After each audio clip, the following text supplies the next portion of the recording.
Yesterday, I was given the honorable task, of giving an Egyptian life path goddess reading for one of my loved ones, Kim.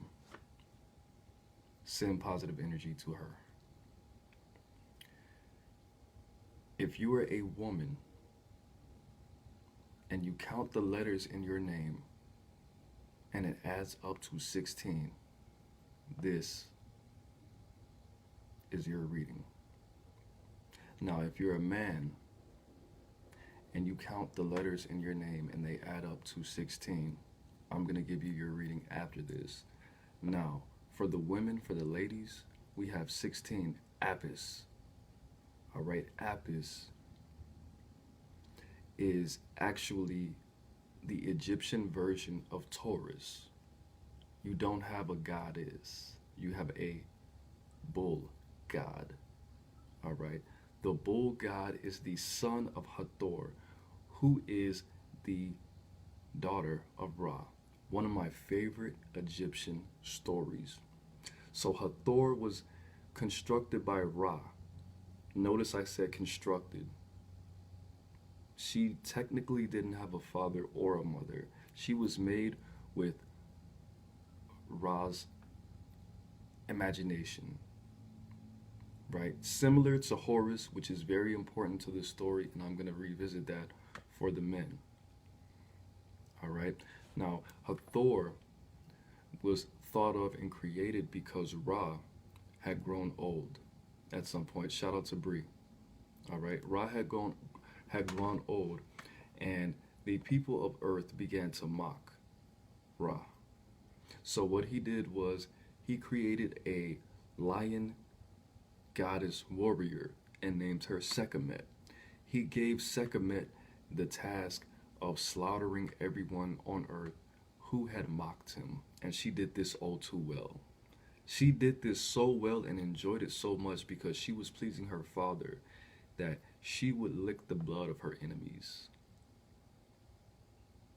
And Ra, he felt empathy for the people that she was doing this to, even though he ordered it. So in order to stop her, he created an elixir, a beer, and colored it red, the color of blood. And he summoned her after he poured this blood on the lands. When she drank this, Sekhmet, she began to soften. Her heart had become filled with joy, love. She began to get drunk. And eventually she transformed herself from a lion goddess warrior into Hathor, the goddess of the sky. A lot of people confuse her with Venus or Aphrodite, okay, the goddess of love, the goddess of the mother of Egypt. And eventually she gave birth. She gave birth to her son, and he transformed himself into a bull named Apis. Now, Apis is the Taurus. If you add up the letters in your name, if you count them and it equals 16 and you're a woman, you are this Taurus. You are this Apis, A-P-I-S. Okay? This bull embodies the core values of Egypt, embodies the strength, the determination, the creativity, the foundation of the force. Not only the love, not only the abundance, not only the manifestation, but the destruction, the terror. You are the granddaughter of Ra, one of the creators of the creators, the embodiment of art and science, of force and tenderness, of beauty and beast. Now, while giving Kim her reading, what I found was Apis has been given the gift of patience. And with this patience, there needs to be a foundation of love, self-love, in order to usher in a new life, spoken in the language of leadership. And the end result is going to be intuition, lots of love, lots of partnership, a lot of energy that is going to speak to the ability for you to build communities, communication, throat chakra activities, energy. If you're a woman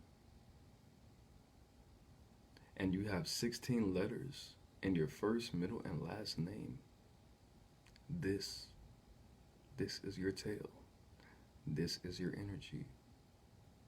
The foundation of water, earth, fire, and air. You are everything. You're the embodiment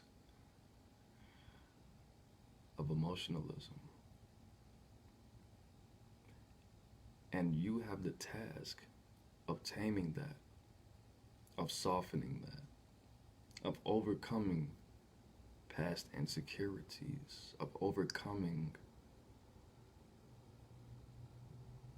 being too nice, over charitable. This is your task. Having the power of discernment, taking the power of patience, adding it to love, having self-discipline, obtaining leadership and maintaining your intuition, relationships, and the energies that you have to create through your intuition. All right, now if you're a man, we have Osiris for you. Osiris, much like Sekhmet, who became Hathor, is the Christ energy, is Jesus. All right. Much like his son Horus. But Horus is essentially Sekhmet or Hathor's cousin, because Horus is the energy that a lot of people like to call the spirit. Horus was the energies that the Egyptians speak of that was here before the primordial soup was here.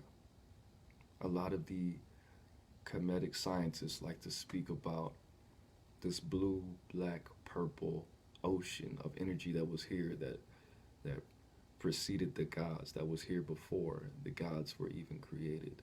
Where the gods came from, where Atum and everyone else came from, that spirit was Horus. And Osiris, or Aset,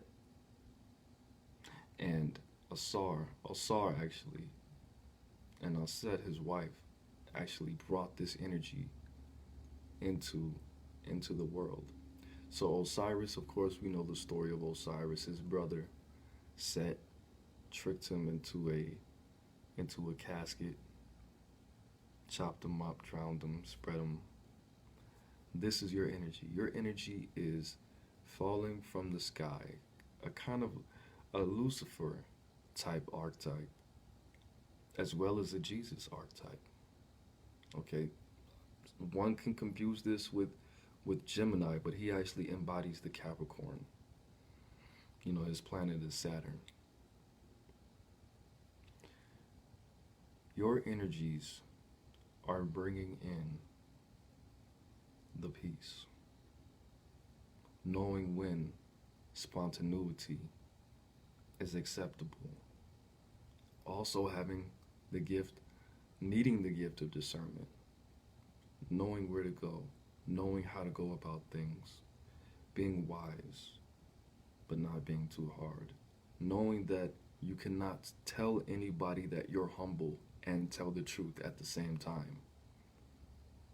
If you have ever purposely told anyone that you are humble, you are lying. Okay, that you cannot have both. You cannot tell the truth while saying this sentence, I am humble. That doesn't exist. The correct way to communicate that you believe that you are humble is saying, I am endeavoring to be humble. Okay, that is the principle of Osiris. One has to go from being Horus as a child, battling Set as a teenager, harming his mother, to going to Thoth, having the power, all the power in the world. Starting out as that baby Mars. Okay, starting out as that baby Mars, taking a trip to Mercury, the wise. Taking this energy of knowledge, obtaining it, fusing it with yourself, seasoning yourself, and becoming Saturn. Becoming the husband of that feminine version of Neptune, or that feminine version of Uranus, or becoming the father or the grandfather of the most feminine versions of Venus. Going from Horus, fusing yourself with Thoth.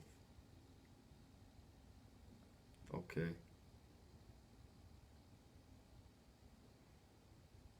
Going to Ra,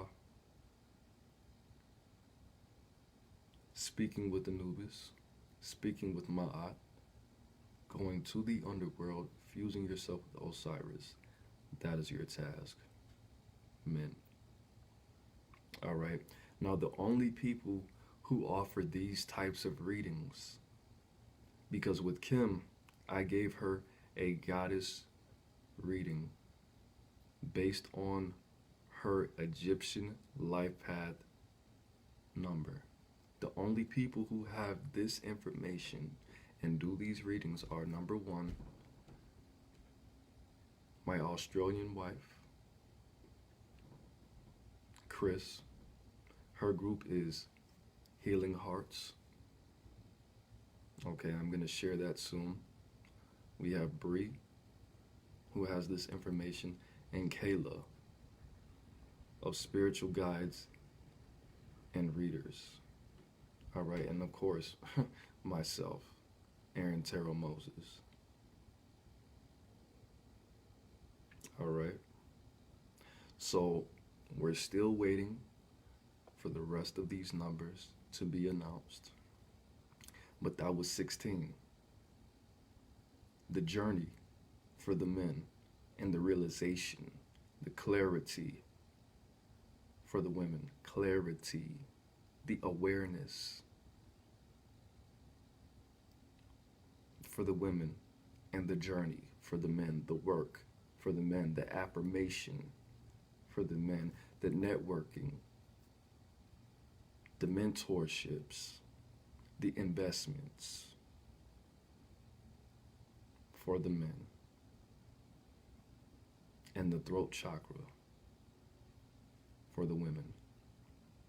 All right, again, Chris of Healing Hearts, Bree, and Kayla, and myself for these readings. I have 18, 19, and 20. And we've already done those.